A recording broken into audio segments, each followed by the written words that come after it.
Mattress looking a little bit worse for wear? Then this is the video for you.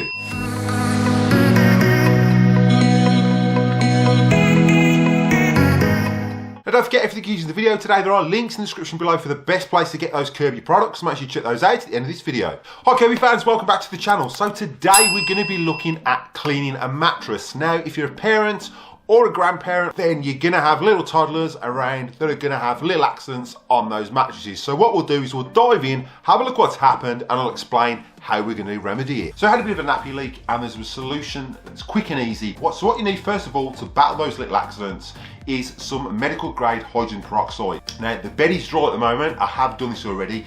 I'll just show you what I do with the hydrogen peroxide. Now because it's a dark mattress you won't be able to see it, but we did have a slight nappy leak here and a little damp patch. Now if you've got a white mattress it's going to stain, urine always does, and it's going to smell. And then all I do is I get a cap full of hydrogen peroxide and I just put that over the urine. While that's still wet, you can do it when it's dry if you can see it. Because it was on a dark mattress I couldn't. Let it soak in, give it a little bit of a rub if you want with a cloth. All you want it to do is to get into that urine stain, because it's going to go through to the foam also, so you don't need to put loads on, but you just want it to activate in that urine. And what it will do is it will bleach the urine out. It won't bleach any material. Hydrogen peroxide will only bleach organic material, i.e. urine, food. It's really good for that. Now what I did was I put that on straight away the next morning when I discovered that we'd had a little accident, and left that for 3 days to dry because it's winter here in Australia. So it's all dry now. So what we're going to do is we're going to vacuum this off first, and then we're going to battle it with the Kirby shampoo just to freshen it up. So first up, we've set our Kirby up in portable mode. I will put a link to a video on how to do that if you're not too sure how to do this. Next step, if you've got a hard wearing mattress, you can leave the brush roll on. If you've got a mattress that isn't hard wearing, so it's a bit more of a delicate mattress, then Kirby recommend you leave the brush roll off. So it can catch and pull some cotton and may tear your mattress. So they advise you to keep the brush roll off. Because this is a more sturdier mattress and an older mattress, I'm going to have the brush roll on purely for that extra agitation. So when vacuuming a mattress, what you can do is whack that toe touch control all the way down. You can vacuum with the tech drive off or on, it's entirely up to you. Again, if you've got a delicate mattress, you've just got to be aware that that tech drive may catch something, and if it catches a bit of cotton and rips your mattress, then that's at your own risk. Also, one important tip before you start vacuuming that mattress, you're going to have issues trying to lower it into the portable mode if your bag is full. You're better off when you've got it in portable mode to have a fresh, clean bag in there. It will make it a lot easier to reconnect the bag to the handle, and you're not going to end up crushing that hose that's inside. So with the tech drive, I'm going to leave mine off to start vacuuming. It will be time lapse, will be sped up, so it doesn't take that long.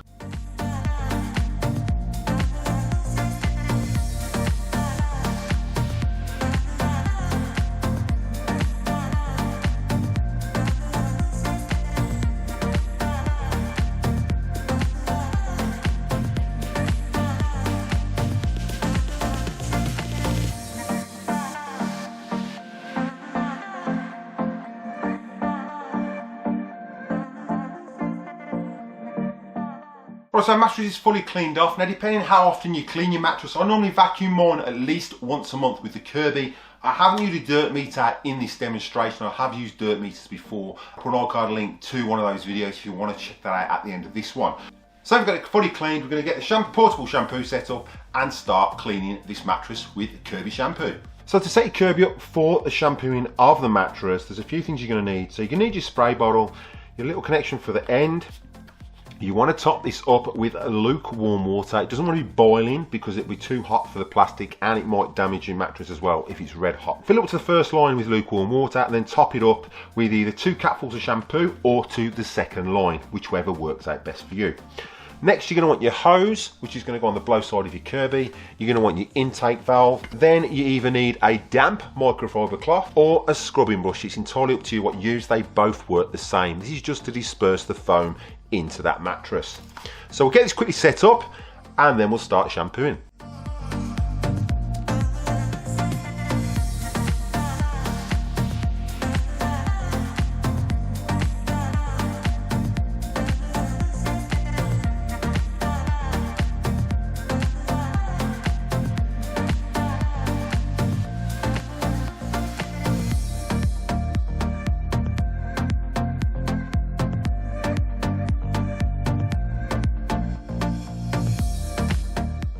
Right, so now we've rubbed all that foam in. Obviously our mattress is quite damp. Now I did rub that in with a microfiber cloth just to show you don't need a scrubbing brush. You're literally rubbing it in the surface of that material. It hasn't got to go deep down, bedded down, because we've put the hydrogen peroxide on there where the stain was.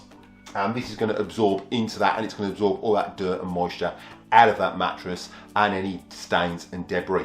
Obviously your child's not going to be able to sleep on it, so make sure you do this either in the summer, or if you're going to do it, obviously make sure when they're staying with friends or have alternative sleeping arrangements. I'd advise leaving this at least 24 hours to make sure that is perfectly dry, purely because you've got a child going in there. Also, when you vacuum it off, you don't want to vacuum it off with all that moisture, because that's going to clog up your Kirby, because your Kirby's not made for vacuuming up anything that's damp.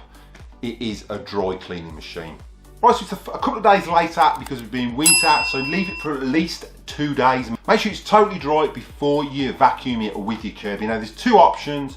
You can use a zip brush if you want to use the hose, and the zip brush makes no difference, it works really well. You're only getting that surface shampoo and dirt that's been released out of the mattress. We've already done the deep cleaning before. Or you can use a deep cleaning portable. Now I only use a deep cleaning portable just to clean it, just to get the residue off. Just saves me converting it again to the hose, and I find it a lot easier just to drop it down like this. If you're doing the upholstery in your car, then obviously use your zip brush. It works just as well as this when removing all that shampoo residue.